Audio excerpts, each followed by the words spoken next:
People, welcome back to my channel. I'm Comfort Tudor and this is Just Too Comfy. If you're stumbling upon this channel for the very first time, you're highly welcome. Do well to hit that red subscribe button and the post notification bell. In that way you always get notified when I post a new video. So guys, on today's video is going to be a quick one. I'm just here to talk a little on what has happened. If you haven't known by now, it's really a sad news. So there was actually a collapsed building in Ikoyi Lagos State, Nigeria. It has really been sad.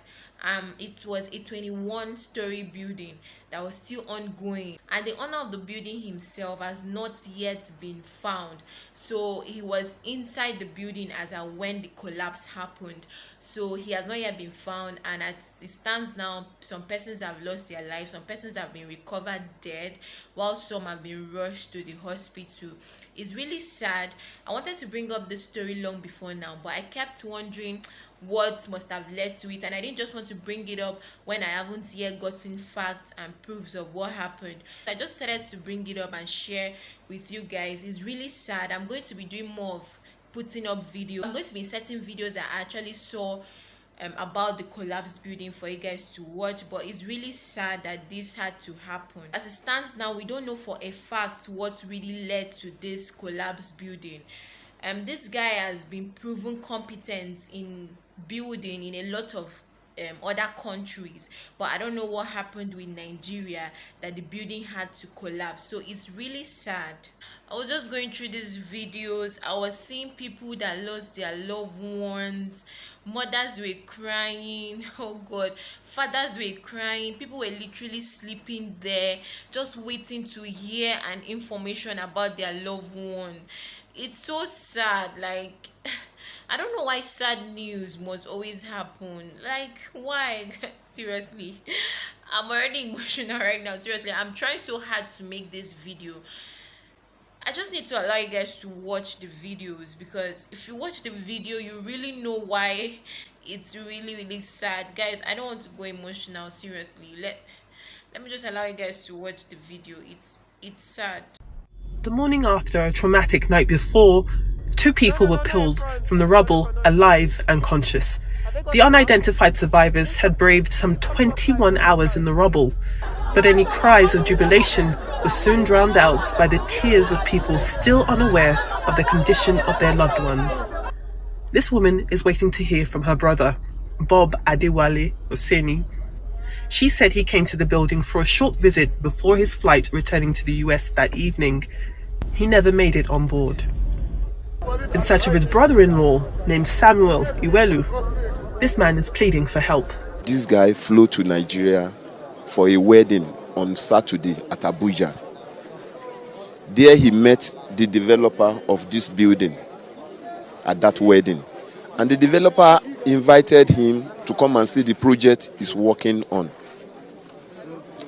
and asked him to visit him at the site before going back to UK or US. That was why he was here on Monday, to see the developer and have a chat with him before leaving. Sirens blared, announcing the arrival of the Inspector General of Police, who had flown in from Abuja. I asked if his presence as the most senior police officer in Nigeria meant he considered this a criminal matter. There is going to be an investigation, but the investigation will encompass professional touch. In any investigation where expert opinion is needed, the police will incorporate an expert. If you are investigating a case of homicide, you need to bring a doctor. If you are investigating a case of rape, you need to bring a professional who will tell you there is this, there is this. So in such investigation, there is also going to be involvement of professional competence. In the interim, the Lagos State Governor has suspended Bolaon Oki, the General Manager of the Lagos State Building Control Agency, who's a qualified architect. And dispelling earlier allegations that the down building was only approved to be no higher than 15 stories, the Lagos State Deputy Governor confirmed the building was allowed to be 21 stories. The approval for this particular, as you can see, there are 3 buildings. So some 1, 2, 3. So this particular one was approved for 21 floors. It's not 15. Despite the confirmation of that approval, not everyone is satisfied with the quality of the building. Due to the negligence of who, you can't determine that now until when the investigation is done. But one thing is, let's address ourselves. It's not good to be penny wise and pound foolish. These result as penny wise and pound foolish to the developer because you look at the signboard there, which is a prerequisite to every construction site, where the name of the architect, the name of the consultant should be well spelled on that signage. But what do we see? Telephone numbers, telephone numbers. What's been going on social media? This number belongs to the developer. In your professional opinion, is it that you believe, or you tend to believe, that what we're seeing there is an example of cutting costs at the expense of lives? Oh yes, definitely. A sobering reality for all still here. As the sun sets on yet another day of searching, the hopeful are trying their hardest not to become hopeless. Despite the number of survivors, the death toll continues growing into double digits. And amid allegations that cheaper and insufficient materials were used in the construction of this now down building, one could ask, how much is a life worth anyway, if it could end so suddenly for so many? Adefemi Akinsanya, Arise News, Ikoyi, right here in Lagos.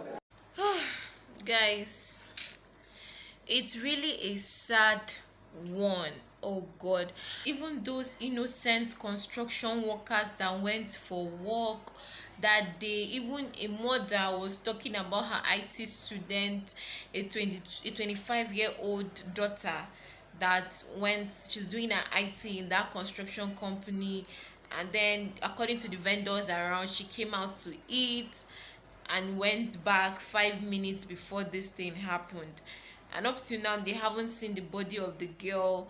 It's so sad. The other one, the father was talking about a 17-year-old boy. Because of admission, he went there to just hustle. He graduated from secondary school at 15. He didn't get admission. He just went there to hustle, guys. It's sad. It's sad. It's sad. Seriously, it's sad. My earnest prayer is that those ones that have been taken to the hospital, there should be no casualty again. I pray for quick recovery for them. Even some of them that are still trapped there, I pray that people should still be rescued. I just pray that more people should be rescued alive, and the ones in the hospital recover fast. They shouldn't die after being rescued from the scene. They shouldn't die in the hospital. I pray for quick recovery for all of them, guys. Seriously, let's just pray for them. Let's pray for them.